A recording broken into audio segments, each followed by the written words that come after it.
सावन का महीना आते ही लाखों धार्मिक लोग कांवड़ लेकर सैकड़ों किलोमीटर पैदल चलते हैं। वे गंगा से जल भरते हैं और फिर उस जल को शिवलिंग पर चढ़ाते हैं। कई लोग नंगे पैर चलते हैं, कई कठिन व्रत रखते हैं। ये लोग कहते हैं ऐसा करने से भगवान खुश हो जाते हैं, मनोकामना पूरी हो जाती है और घर में सुख शांति आती है।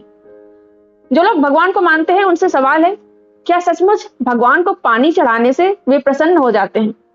क्या पूरी सृष्टि बनाने वाला ईश्वर हमारे द्वारा चढ़ाए गए कुछ लीटर पानी का इंतजार करता है? अगर भगवान सर्वशक्तिमान है तो उन्हें जल की जरूरत क्यों होगी? और अगर जल चढ़ाने से सारी इच्छाएं पूरी होती तो सबसे ज्यादा कांवड़ लाने वाले लोग दुनिया के सबसे सुखी, सबसे अमीर और सबसे सफल लोग होने चाहिए थे। लेकिन क्या वास्तव में ऐसा है? आज हम तथ्यों, तर्क और विज्ञान के आधार पर इस पूरी परंपरा को समझने की कोशिश करेंगे।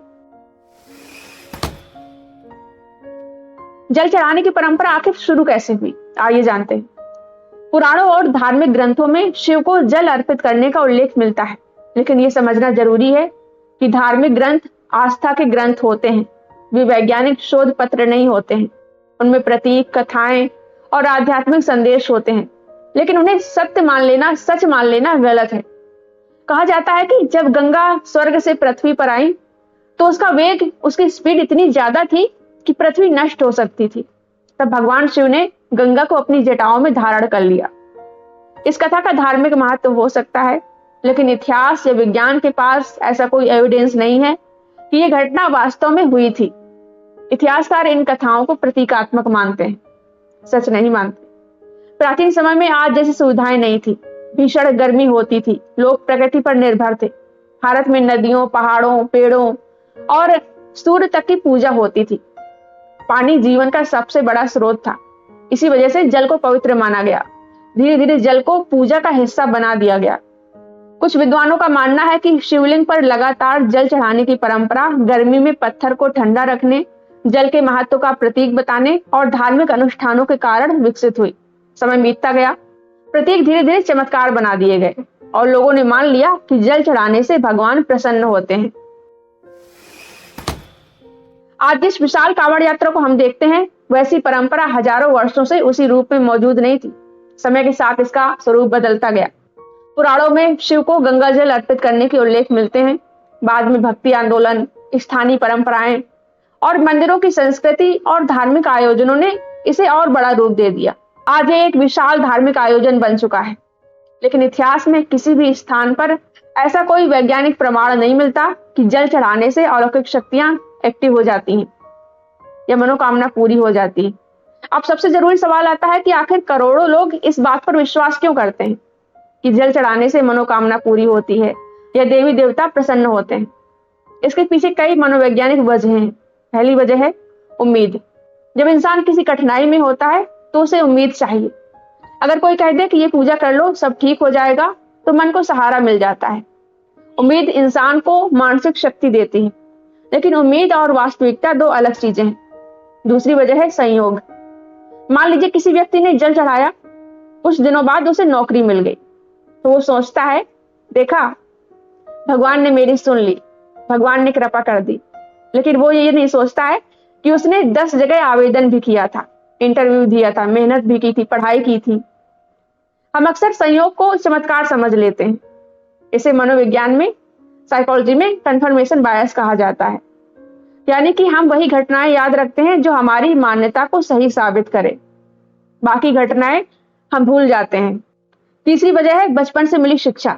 बचपन में बार बार हमें समझाया जाता है, सिखाया जाता है कि जल चढ़ाओ, प्रसाद चढ़ाओ, व्रत रखो, भगवान खुश होंगे। जब कोई बात बार बार दोहराई जाती है तो वो सच जैसी लगने लगती है, भले ही उसका कोई प्रूफ ना हो। अब सोचिए, अगर जल चढ़ाने से बीमारी ठीक होती तो अस्पतालों की क्या जरूरत थी? अगर जल चढ़ाने से गरीबी खत्म होती तो गरीब लोग सबसे पहले अमीर बन जाते। अगर जल चढ़ाने से परीक्षा पास होती तो पढ़ाई कौन करता? अगर जल चढ़ाने से नौकरी मिलती तो फिर प्रतियोगी परीक्षा की जरूरत ही नहीं रहती। लेकिन दुनिया ऐसे नहीं चलती है। हर सफलता के पीछे ज्ञान, मेहनत, अनुशासन, अवसर जैसे अनेक वजह होती हैं। एक और सवाल, मान लीजिए कि 2 लोग हैं। पहला व्यक्ति बहुत गरीब है, वो सैकड़ों किलोमीटर चलकर जल नहीं ला सकता। दूसरा व्यक्ति आसानी से कांवड़ यात्रा कर लेता है, क्या भगवान दूसरे व्यक्ति पर ज्यादा कृपा करेंगे? अगर ऐसा है तो ये न्याय नहीं होगा। और अगर भगवान न्याय प्रिय हैं तो केवल जल चढ़ाने से वे किसी के साथ पक्षपात क्यों करेंगे? वैसे तो भगवान को मानना अंधविश्वास है, लेकिन अगर आप भगवान को मानते हैं तो सोचिए, जिसने समुद्र बनाया, जिसने नदियां बनाई, जिसने बारिश बनाई, क्या उसे हमारे बर्तन का पानी चाहिए? अगर भगवान सर्वव्यापी हैं तो वे हमारे चढ़ाए हुए जल के बिना अधूरे कैसे हो सकते हैं? ये सवाल आस्था का अपमान नहीं है, बल्कि तर्क का सवाल है। जब ये कहा जाता है कि जल नहीं चढ़ाओगे तो भगवान नाराज हो जाएंगे, या जल चढ़ाओगे तो हर इच्छा पूरी हो जाएगी, तो यह अंधविश्वास है। इन दावों का आज तक कोई वैज्ञानिक प्रमाण उपलब्ध नहीं है। विज्ञान हर दावे के लिए सबूत मांगता है। अगर कोई कहे कि जल चढ़ाने से भगवान खुश होकर बीमारी ठीक कर देते हैं, मनोकामना पूरी कर देते हैं, तो विज्ञान पूछेगा उसका प्रमाण कहाँ है? क्या ऐसा परिणाम हर बार मिलता है? क्या इसे दोहराया जा सकता है? क्या इसकी स्वतंत्र जांच हुई है? जब तक इन सवालों का जवाब सबूत के साथ नहीं मिलता तो विज्ञान उसे सत्य घोषित नहीं करता है। कल्पना कीजिए, एक तरफ हम शिवलिंग पर दूध और पानी चढ़ा रहे हैं और दूसरी तरफ इसी गांव में लोग पीने के पानी के लिए कई किलोमीटर पैदल चल रहे हैं। क्या बेहतर ये नहीं होगा कि पानी को बचाया जाए, प्यासे को पानी दिया जाए, पेड़ लगाए जाएं, नदियों को प्रदूषित होने से बचाया जाए? अगर कोई ईश्वर है तो शायद उसे पत्थर पर बहाया गया पानी कम और जीवित प्राणियों की मदद ज्यादा पसंद आएगी। जब लोग मान लेते हैं कि सिर्फ पूजा से सब कुछ ठीक हो जाएगा तो कई बार वे वास्तविक समाधान खोजने की कोशिश नहीं करते हैं। बीमारी है तो डॉक्टर की जगह तांत्रिक के पास पहुंच जाते हैं, पढ़ाई की जगह पूजा करते हैं, मेहनत की जगह चमत्कार की उम्मीद करते हैं। यही से अंधविश्वास जन्म लेता है और यही समाज को पीछे ले जाता है। तो साथियों, जल जीवन है, उसका सम्मान होना चाहिए, लेकिन ये मान लेना कि जल चढ़ाने से भगवान प्रसन्न होकर हर मनोकामना पूरी कर देंगे, तो यह अंधविश्वास है।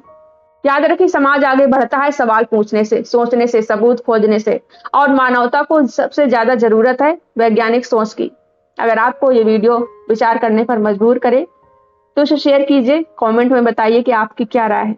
साथियों, आप सभी के लिए खुशखबरी है, समाज का सच चैनल की यूट्यूब मेंबरशिप अब शुरू हो गई है। अगर आपको इस चैनल पर समाज, धर्म, अंधविश्वास, वैज्ञानिक सोच, मानवाधिकार और तार्किक विश्लेषण से जुड़े वीडियो पसंद आते हैं और आप चाहते हैं कि ऐसा स्वतंत्र तथ्य आधारित कंटेंट लगातार बनता रहे, तो आप ज्वाइन बटन पर क्लिक करके चैनल के सदस्य बन सकते हैं। आपकी मेंबरशिप सिर्फ आर्थिक सहयोग नहीं है, बल्कि ये सत्य, तर्क और स्वतंत्र विचारों को आगे बढ़ाने में आपकी भागीदारी है। सदस्यों के लिए अलग अलग मेंबरशिप लेवल्स और कुछ विशेष सुविधाएं भी उपलब्ध हैं। आप अपनी सुविधा के अनुसार कोई भी लेवल चुन सकते हैं।